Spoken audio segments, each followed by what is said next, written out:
Assalamualaikum warahmatullahi wabarakatuh. Bismillah, alhamdulillah, wassalatu wassalamu ala rasulillah wa ala alihi wa sahbihi wa mawalah, amma ba'dah.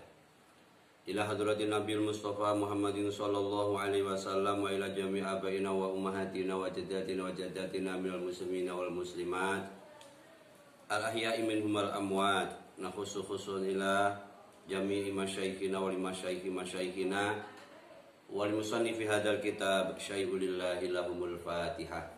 A'udzu billahi minasyaitonir rajim. Bismillahirrahmanirrahim. Alhamdulillahi rabbil alamin. Ar-Rahmanir Rahim, Maliki yaumiddin. Iyyaka na'budu wa iyyaka nasta'in. Ihdinas siratal mustaqim. Siratal ladzina an'amta 'alaihim ghairil maghdubi 'alaihim waladdallin. Amin. Ulama al-kiram wa habaibana al-afadil muslimina wal muslimat rahimakumullah. Setelah saya sampaikan apa yang menjadi maksud daripada Hari Raya Idul Fitri, meliputi sholat dan khutbah, kemudian yang biasa terjadi, yang sudah menjadi kebiasaan di kalangan umumnya di Magelang, mungkin di seluruh Indonesia, terkait dengan Idul Fitri. Aid itu artinya kembali, fitri artinya suci, jadi kembali pada kesucian. Setelah kita melakukan puasa 1 bulan, kemudian kita menunaikan zakat fitrah, harapannya kita diampuni dosa-dosanya oleh Allah Subhanahu wa Ta'ala dan tidak mempunyai dosa, maka dinamakan suci. Itu antara manusia dan Allah Subhanahu wa Ta'ala. Kemudian masih ada dosa di antara sesama. Nah, biasanya untuk Idul Fitri ini kita ada istilahnya silaturahim. Kemudian ada yang beli baju baru dan lain sebagainya.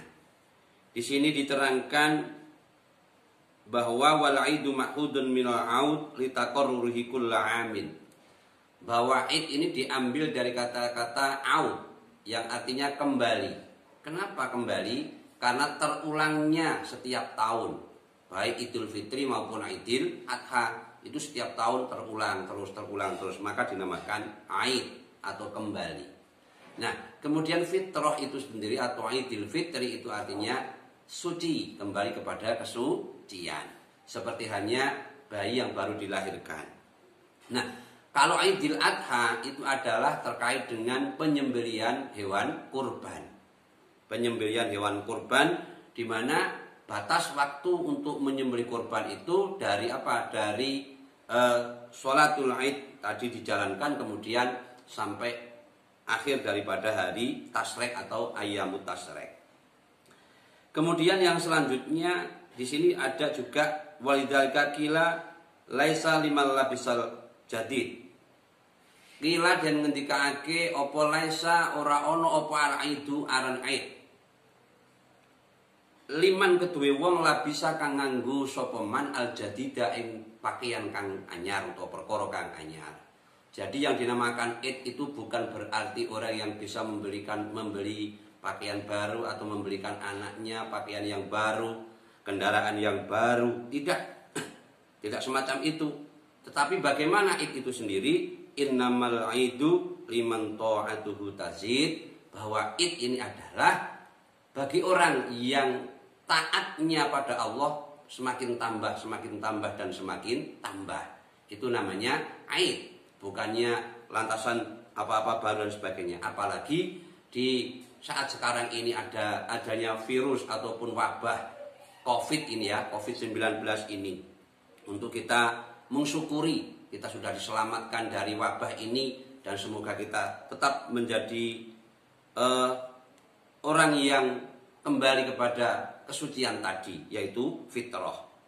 Jadi saya ulangi lagi bahwa laisal id limal labisal jadid, bahwa id itu bukan berarti orang yang harus memakai pakaian yang baru dan lain sebagainya, tetapi id adalah orang yang semakin tambah taatnya kepada Allah Subhanahu wa Ta'ala. Juga di sini diteruskan walaisal id liman tajammala bil libas, bahwa id itu tidak juga bagi orang yang menghiasi dengan pakaian-pakaiannya, wal markub dan kendaraan. Kalau dulu kendaraannya unta, kemudian kuda, kalau sekarang ya roda 4 atau roda 2, ganti yang baru, bukan semacam itu, ya. Tetapi innamal id liman ghafarat lahu dzunub, yaitu id adalah bagi orang yang diampuni dosa-dosanya. Liman ghafarat lahu dzunub, ya, liman kedue wong ghafarat kang den ngapura lahu kedue man apa adzunubu pira-pira dosa. Jadi harapannya kita setelah melakukan puasa bulan Ramadan, kemudian melakukan sholat taraweh, tadarus, kemudian zakat fitrah, harapannya kita kembali kepada kesucian dan kita diampuni dosa-dosanya, yang sehingga kita dapat masuk daripada surganya Allah Subhanahu wa ta'ala. Tinggal bagaimana kesalahan kita kepada sesama dengan adanya silaturahim dan lain sebagainya. Tetapi untuk kali ini karena adanya wabah corona ini, mungkin untuk silaturahim terbatas. Mungkin hanya kalangan keluarga atau mungkin satu RT yang dimana tidak melibatkan daripada lain desa dan lain sebagainya. Kenapa? Ya untuk menjaga daripada menjalarnya ataupun menularnya wabah corona tadi. Kenapa kita perlu berjaga-jaga? Ya perlu, walaupun takdir itu sudah di tangan Allah, tapi kita juga ada usaha, ada ikhtiar. Jangan kita, kalau ada orang yang berbicara masa dengan corona takut, dengan Allah tidak takut, bukan semacam itu. Taubahnya, corona ini seperti hanya macan ataupun harimau yang buas. Kalau kita berpapasan dengan harimau, kira-kira takut apa enggak? Takut kan? Kenapa takut? Itu kan makhluknya Allah. Kenapa mesti lari? Itu sama-sama makhluknya Allah. Corona juga sama, hanya corona ini tidak kelihatan, kalau harimau kelihatan. Nah, kenapa? Apa bedanya antara harimau dengan corona tadi? Sama-sama makhluknya Allah. Kenapa yang harimau kita takut, sementara yang corona kita tidak takut? Ya takut, tapi takutnya tidak seperti hanya kita takut pada Allah Subhanahu wa ta'ala. Nah, takut kita adalah wujud ikhtiar. Ikhtiar kita untuk supaya menjaga daripada kebersihan, menjaga kesehatan, kemudian cuci tangan dan lain sebagainya, agar supaya apa? Kita terhindar daripada virus corona. Mungkin yang perlu saya sampaikan itu kelanjutannya mungkin terkait dengan apa saja yang perlu dilakukan di malam Idul Fitri. Tentunya banyak ibadah, kemudian sedekah dan lain sebagainya. Terkait dengan zakat fitrah, perlu saya tandaskan kembali bahwa zakat fitrah itu kewajibannya pada waktu Idul Fitri sudah tiba, yaitu huru bisamsi yaumil Aid, yaitu tenggelamnya atau terbenamnya matahari pada waktu malam Idul Fitri sampai sebelum daripada sholat Idul Fitri itu dilaksanakan. Maka untuk yang mau berangkat ke sholat Idul Fitri itu disunatkan untuk apa? Untuk lebih awal selain daripada imam, agar supaya apa? Masih ada waktu untuk memberikan sedekah ataupun zakat fitrah tadi. Karena zakat fitrah batas waktunya sampai daripada sholat Idul Fitri. Kemudian kita mengambil jalan yang lebih jauh.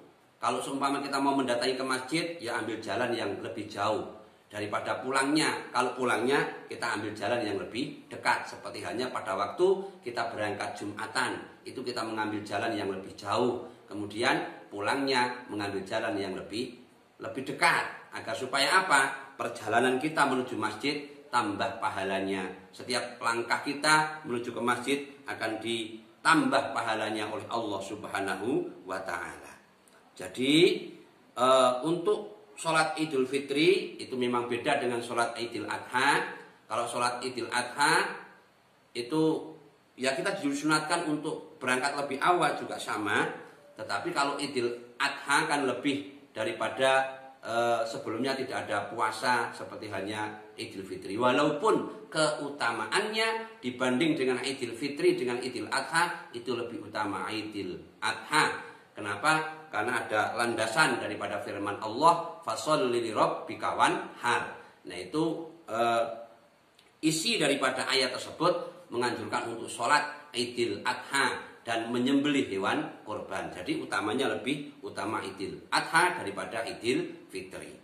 Kemudian untuk daripada Idul Fitri sebelum berangkat ke masjid kita disunatkan untuk makan terlebih dahulu.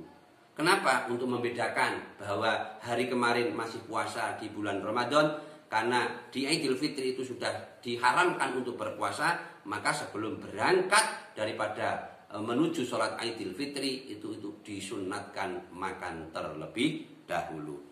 Kiranya cukup sekian apa yang perlu saya sampaikan.